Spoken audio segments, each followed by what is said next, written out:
In today's episode, we're talking about one of California's coolest fish, and that is white sturgeon. There's a few things that make white sturgeon pretty remarkable fish. Let's start with their size.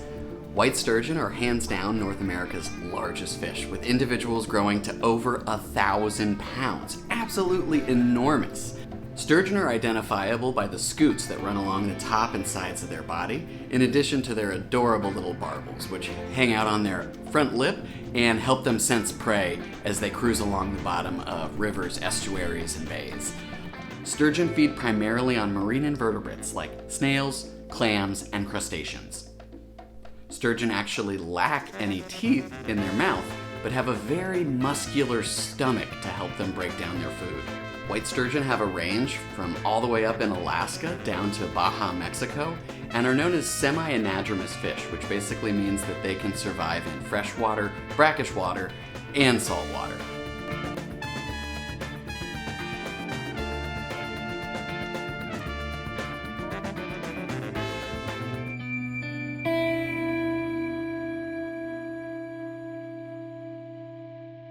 Sturgeon used to be abundant across the United States, but in the 1800s, a triple whammy of pollution, the creation of thousands of dams, as well as overfishing led to massive declines in their populations, driving most species to the brink of extinction.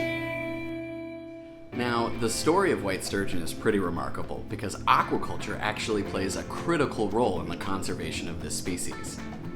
White sturgeon populations were on the brink of extinction, but starting in 1979, a project between the U.S. Fish and Wildlife Service, UC Davis, and commercial aquaculture farmers around the state began to see if they could collect wild broodstock and propagate the species in aquaculture conditions.